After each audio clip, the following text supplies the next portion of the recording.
Hello class, स्वागत है आपका एफजीआई ऑनलाइन क्लास में। क्लास आज मैं आपको हिंदी भाषा में पाठ 14 क्रिया समझाने जा रही हूँ। सबसे पहले बच्चों हम इसकी परिभाषा को समझते हैं कि क्रिया क्या है। तो जिन शब्दों से इसकी परिभाषा हुई, जिन शब्दों से कार्य के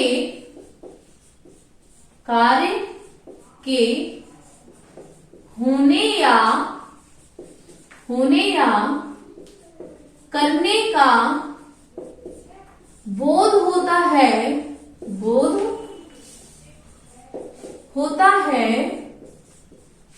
उसे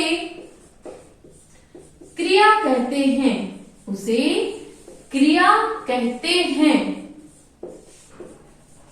ठीक है बच्चों, क्या परिभाषा हुई क्रिया की?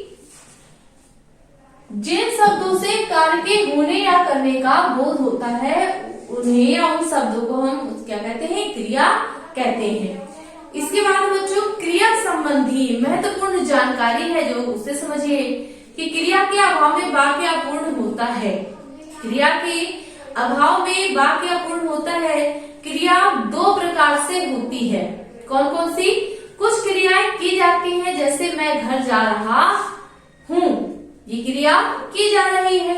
कुछ क्रियाएं स्वयं होती, जैसे नदी में पानी बह रहा है, उसे कोई बहा नहीं रहा है, वह स्वयं बह रहा है। अर्थात ऐसी क्रियाएं जो स्वयं होती है उन्हें क्या कहते हैं? स्वयं होने वाली क्रिया। यदि वाक्य में कर्ता के साथ विभक्ति चिन्ह का प्रयोग नहीं किया गया हो तो क्रिया कर्ता के अनुसार होती है। जैसे रामू साइकिल चलाता है, इसमें पुल्लिंग एक वचन हुआ। दूसरा, लड़कियां गा रही हैं, तो इसमें स्त्रीलिंग बहुवचन हुआ। यदि वाक्य में कर्ता के साथ विभक्ति चिन्ह का प्रयोग किया गया हो तो क्रिया कर्म के अनुसार होती है। जैसे मीना ने गाना गाया, पुल्लिंग एक वचन। दूसरा, मोहन ने रोटियां खाई, स्त्रीलिंग बहुवचन। क्रिया विकारी होती है। कर्ता के लिंग, वचन और काल के अनुसार इनके रूप बदलते रहते हैं। जैसे लिंग के आधार पर मोहन बाजार जाता है। दूसरा, गीता विद्यालय जाती है। इसके बाद वचन के आधार पर कुत्ता भाग रहा है, कुत्ते भाग रहे हैं। काल के आधार पर मैं कल सिनेमा जाऊंगा, मैं कल सिनेमा गया था। है क्रियापद बहुवचन क्रिया के लिए निर्धारित है, परंतु बड़े व सम्मानित कर्ता के साथ आदर सूचक रूप में भी है का प्रयोग किया जाता है। जैसे नेताजी आ रहे हैं, हा के ऊपर दो मात्राएं और जो अनुसार लगा हुआ है वह क्या है? आदर सूचक वाक्य हो गया। नेक्स्ट जैसे इसमें उदाहरण है, माता जी बाजार जा रही हैं।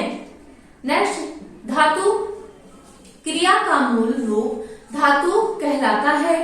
धातु के साथ प्रत्यय लगकर अन्य क्रिया शब्द बनते हैं। जैसे पढ़ का पढ़ना, पढ़ूंगा, पढ़ सकता, पढ़ो, पढ़िए, पढ़ेगा। यहाँ पढ़ धातु में से अनेक क्रिया शब्द निकल रही हैं। इससे स्पष्ट होता है कि क्रिया शब्दों के मूल में पढ़ शब्द समाहित है। यही मूल शब्द धातु कहलाता है। धातु के भेद, धातु के कितने भेद बताए गए हैं बच्चों इसमें? इसके बाद नेक्स्ट टॉपिक है इसमें धातु के भेद। तो इसमें धातु के भेद बताए गए हैं। पहला है सामान्य धातु। पहला कौन सा है बच्चों? सामान्य धातु। और दूसरा है व्युत्पन्न धातु। व्युत्पन्न धातु। इसके बाद तीसरी इसमें धातु है नाम धातु। नाम धातु और चौथा है मिश्र धातु। चौथा क्या है बच्चों? मिश्र धातु। अब इसको समझिए कि सामान्य धातु क्या है कि मूल धातु में ना प्रत्यय लगाने पर जो रूप बनता है, मूल धातु में जो ना प्रत्यय लगाने पर रूप बनता है उसे सामान्य धातु कहते हैं। जैसे लिखना, लिख का लिखना, पढ़ का पढ़ना, सो का सोना आदि। व्युत्पन्न धातु सामान्य धातु में प्रत्यय लगाकर बनाई गई धातु को व्युत्पन्न धातु कहते हैं। जैसे इसमें मूल धातु, सामान्य धातु और व्युत्पन्न धातु दी गई। तो मूल धातु रो हो गया, सामान्य धातु रोना हो गया और व्युत्पन्न धातु हो गया रुलाना और रुलवाना। इसी प्रकार से दूसरा भी इसमें मूल धातु शब्द है चल, सामान्य धातु हुआ चलना और व्युत्पन्न धातु हुई चलाना और चलवाना। नेक्स्ट नाम धातु है संज्ञा, सर्वनाम तथा विशेषण शब्दों में प्रत्यय लगाकर जो धातु रूप बनाए जाते हैं उन्हें नाम धातु कहते हैं।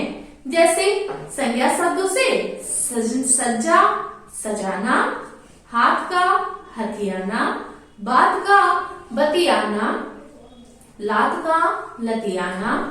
सर्वनाम शब्दों से जैसे अपना का अपनाना, मैं का मिमियाना। विशेषण शब्दों से जैसे चिकना शब्द है इसका चिकनाना और गरम का गरमाना, लंगड़ा का लंगड़ाना, दोहरा का दोहराना। इस प्रकार से ये आपके नाम धातु संज्ञा हुई। इसके बाद इसमें मिश्र धातु संज्ञा विशेषण तथा क्रिया विशेषण शब्दों के बाद करना, लगना, लेना, देना, होना, आना आदि जोड़कर बनाई जाती है, उसे मिश्र धातु कहते हैं। जैसे संज्ञा से सर्व प्लस आना, शर्माना। दूसरा विशेषण से बुरा प्लस होना, बुरा होना। तीसरा क्रिया विशेषण से ऊपर प्लस आना, ऊपर आना। इसके बाद बच्चों क्रिया के भेद। तो इसमें क्रिया के भेद कौन से हैं? अगला टॉपिक है इस पाठ का क्रिया के भेद। तो बच्चों इसमें क्रिया के कितने भेद बताए गए हैं? इसमें क्रिया के 2 भेद बताए गए हैं। कौन कौन से? पहला है कर्म के आधार पर 2 भेद हैं। पहला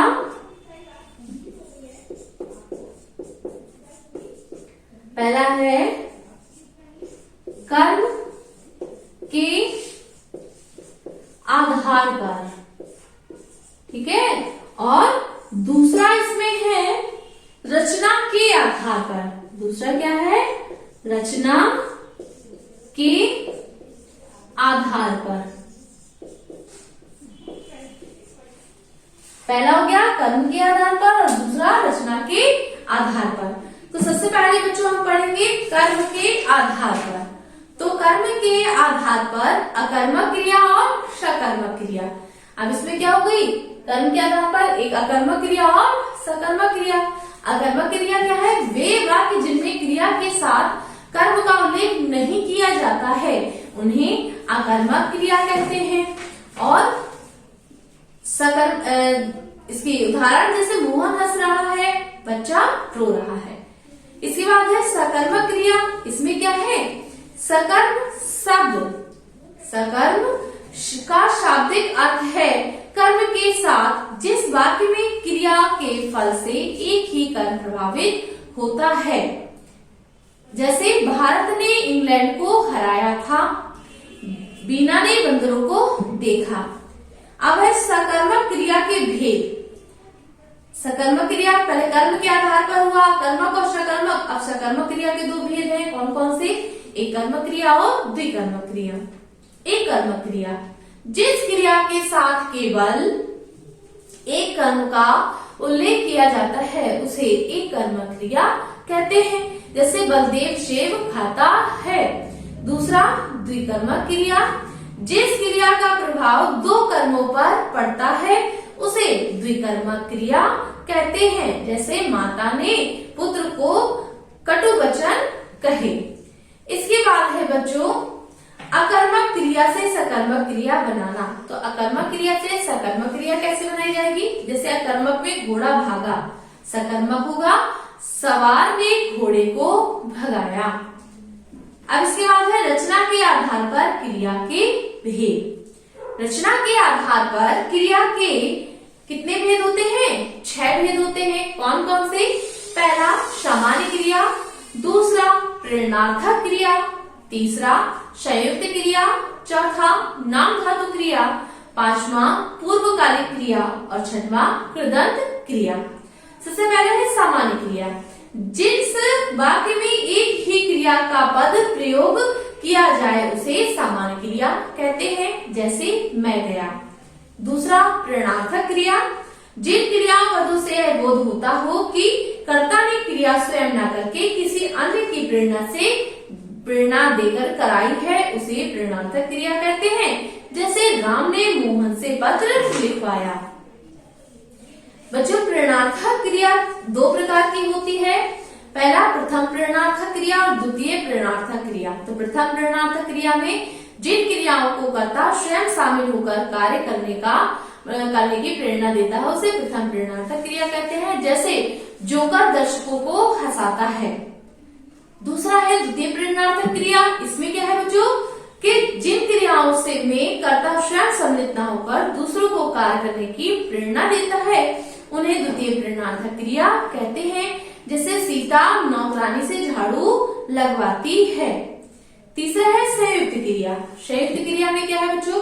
जब 2 या 2 से अधिक क्रियाएं आपस में मिलकर एक पूर्ण क्रिया बनाती हैं उसे संयुक्त क्रिया कहते हैं। जैसे उसने भोजन कर लिया है। इसके बाद है चौथा नाम धातु क्रिया। तो संज्ञा सर्वनाम तथा विशेषण शब्दों के अंत में प्रत्यय लगाकर जो क्रिया बनती है उसे नाम धातु क्रिया कहते हैं। जैसे रामू ने दीनू की जमीन हथिया ली। इसके बाद पूर्वकालिक क्रिया।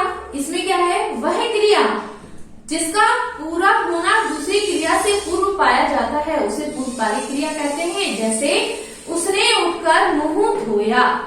इसके बाद अगली है और आखिरी क्रिया है बच्चों कृदंत क्रिया। कृदंत क्रिया में क्या है? जो क्रियाएं 2 शब्दों के अंत में प्रत्यय लगाकर बनती हैं उन्हें कृदंत क्रिया कहते हैं। जैसे वर्तमान कृदंत क्रिया में पढ़ प्लस ता पढ़ता। दूसरा भूतकालिक कृदंत क्रिया में दौड़ प्लस आ दौड़ा। पूर्वकालिक कृदंत क्रिया में दौड़ प्लस कर दौड़कर। तो इस प्रकार से बच्चों आज आपने क्रिया नामक जो चैप्टर है इसको पढ़ा तथा इसमें कितने भेद होते हैं और किस किस आधार पर क्रियाएं होती हैं ये भी आपने पढ़ा व समझा। तो बच्चों आज के लिए इतना काफी है। आगे नेक्स्ट क्लास में आप सभी का दिन मंगलमय हो।